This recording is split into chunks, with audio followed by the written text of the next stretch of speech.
Okay friends, இந்த வீடியோவில் நாங்கள் என்ன பார்க்க போகிறோம்னா டிஸ்க் டிஃப்ரெண்ட்மெண்ட் பற்றி தான் பார்க்க போகிறோம். இது சம்மந்தமாக ஏற்கனவே ஒரு வீடியோ எங்களோட சேனலில் போட்டிருக்கோம். அது வந்து விண்டோஸில் ஃப்ரீயாக வர்ற ஒரு சாஃப்ட்வேரை யூஸ் பண்ணி எப்படி டிஃப்ரெண்ட்மெண்ட் பண்ணுறதுன்னு தான் போட்டிருந்தோம். ஓகே ஃப்ரெண்ட்ஸ், வீடியோக்குள்ளுக்கு போகலாம். இந்த வீடியோவில் நாங்கள் பார்க்க முன்னுக்கு டிஃப்ரெண்ட்மெண்ட்னா என்னன்றதை சொல்லி ஒரு தெளிவுபடுத்தல் ஒன்று சொல்லிடுறேன். அதாவது உங்களோட ஒரு டேபிளில் நீங்கள் உங்களோட ஃபைல்ஸ் எல்லாம் ஒழுங்கு இல்லாமல் அங்கே இங்கே போட்டு வச்சுருக்கீங்கன்னா, ஏதாவது ஒரு ஃபைலோ அல்லது ஒரு பேனையோ ஒரு பொருளையோ எடுத்துக்கொள்ளணும்னா உங்களுக்கு லேட் ஆகும். ஏன்னா அதை தேடி எடுக்க வேண்டியிருக்கும், ஏன்னா ஒழுங்காக இல்லாதனால.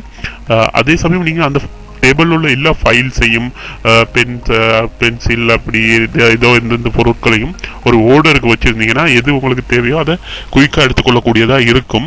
இதே மாதிரி தான் ஹார்ட் டிஸ்கில் நாங்கள் அப்பப்போ சர்வ் பண்ணுற ஃபைல்ஸ், காப்பி பண்ணுற ஃபைல்ஸும் இன்ஸ்டால் பண்ணுற சாஃப்ட்வேர்ஸில் உள்ள ஃபைல்ஸும் அங்கங்கே குழம்பி போயிருக்கும். அப்படி இருக்கும்போது ஒரு சாஃப்ட்வேரை ஓப்பன் பண்ணுறேன்னா அல்லது ஒரு ஃபைலை காப்பி பண்ணி கொள்றதுனா அல்லது ஒரு ஃபைலை ரீட் பண்ணணும்னா எங்களுக்கு அதுக்கான டைம் கொஞ்சம் கூடுதலாக போகும். வந்து ஸ்லோ ஆகிறதுக்கு முக்கியமான காரணம் வந்து இதுதான். முதல்ல நாங்கள் இதை டிஃப்ரெண்ட்மெண்ட் பண்ணோம்னா நார்மலாகவே 50% எங்களோட பிசி ஸ்பீட் ஆகிறது மாதிரி எங்களுக்கு தெரியும். இதை நான் செஞ்சு பார்த்து தான் சொல்கிறேன் ஃப்ரெண்ட்ஸ். ஓகே, தொடர்ந்து வீடியோவை பார்ப்போம். நாங்கள் இன்றைக்கி பார்க்க போகிற சாஃப்ட்வேர் என்னன்னு சொல்லி பார்த்தீங்கன்னா, இந்த சாஃப்ட்வேரை நீங்கள் நெட்டில் டவுன்லோட் பண்ணிக்கொள்ளலாம் ஃப்ரீயாகவே. இதில் பர்ச்சேசிங் வெர்ஷன் ஒன்றும் இருக்குது. பர்ச்சேசிங் வெர்ஷனை வாங்குறேன்டா உங்களுக்கு $20 மாதிரி போகும். இல்லை, நான் இதில் ஃப்ரீ வெர்ஷனை டவுன்லோட் பண்ணி எந்த ஃபீஸில் இன்ஸ்டால் பண்ணி வச்சுருக்கேன். இந்த வெப்சைட்டோட லிங்க் கீழே டிஸ்கிரிப்ஷனில் இருக்குது. ஓகே, இப்போ நான் இன்ஸ்டால் பண்ணி வச்சுருக்கேன். அந்த சாஃப்ட்வேரை ஓப்பன் பண்ணி கொண்டோம்னா இந்த மாதிரி கிடைக்கும். இதில் எல்லா ஹார்ட் டிஸ்கையும் டிக் பண்ணியிருப்பாங்க. அதில் உங்களுக்கு தேவையானதை மட்டும் நீங்கள் டிக் பண்ணி அதை மட்டும் ஆப்டிமைஸ் பண்ணிக்கொள்ளக்கூடியதாக இருக்கும். ஓகே, இப்போ நான் இதில் இருக்கிற எல்லா டிக்கையும் எடுத்து விடுறேன். இதில் நம்மளோட ஹார்ட் டிஸ்கோட ஹெல்த்தையும் என்ன லெவலில் இருக்குன்னு சொல்லி பார்த்துக்கொள்ளக்கூடிய மாதிரி இருக்குது. இந்த மாதிரி ஐக்கன்ஸ் காட்டியிருக்கிறத கட்டாயமாக செக் பண்ணி கொள்ளுங்க. ஏன்னு சொன்னால் ஏதோ ஒரு ப்ராப்ளம் இருக்கிறதுனால தான் இந்த மாதிரி காட்டுது. ஓகே, நான் இப்போ இந்த போர்ட்டபிள் ஹார்ட் டிஸ்கை மட்டும் டிஃப்ரெண்ட்மெண்ட் பண்ணி பார்க்குறேன். ஒவ்வொரு ஆப்ஷன் இருக்குது. இதில் ஃபாஸ்ட்டாக கொடுத்தோம்னா கொஞ்சம் குயிக்காக டிஃப்ரெண்ட்மெண்ட் ஆகும், ஆப்டிமைஸ் ஆகும்.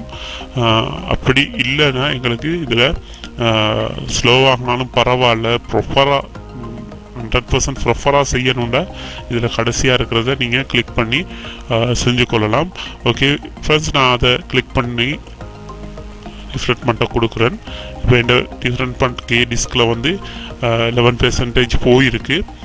இதை வேணால் நீங்கள் ஆட்டோ ஷட் டவுனும் கொடுத்து கொள்ளலாம். அதுக்கான காரணம் என்னன்னு சொன்னால், இதில் டிஃப்ரெண்ட்மெண்ட் ஆகி முடிகிறதுக்கு ரொம்ப டைம் எடுக்கிறதுனால டிஃப்ரெண்ட் ஆகி முடிஞ்சோன்னா ஆட்டோ ஷட் டவுன் கொடுக்கறதுக்கு இன்னைக்கு நாங்கள் டிக் கொண்டு போட்டுக்கொண்டோம்னா ஆட்டோ ஷட் டவுன் ஆகும். அதுக்கு பிறகு பார்த்தீங்கன்னா இதை ரீஸ்டார்ட் பண்ணி கொள்ளவும் முடியும். அப்படி இல்லைன்னா ஸ்லிப் மோடுக்கு அனுப்ப முடியும். ஓகே ஃப்ரெண்ட்ஸ், இந்த வீடியோ பிடிச்சிருந்தா லைக் பண்ணுங்கள். உங்களோட டவுட்ஸை அல்லது இந்த வீடியோவில் இருக்கிற குறைகளை கட்டாயமாக கமெண்ட் பண்ணுங்கள். இந்த வீடியோவை உங்கள் ஃப்ரெண்ட்ஸுக்கும் ஷேர் பண்ணி எங்களுக்கு சப்போர்ட் பண்ணுங்கள். இதுவரைக்கும் எந்த சேனலை நீங்கள் சப்ஸ்கிரைப் பண்ணிலாட்டி தயவு செஞ்சு சப்ஸ்கிரைப் பண்ணி எங்களுக்கு சப்போர்ட் பண்ணுங்கள். ஓகே, நன்றி. அடுத்த வீடியோவில் பார்க்கலாம்.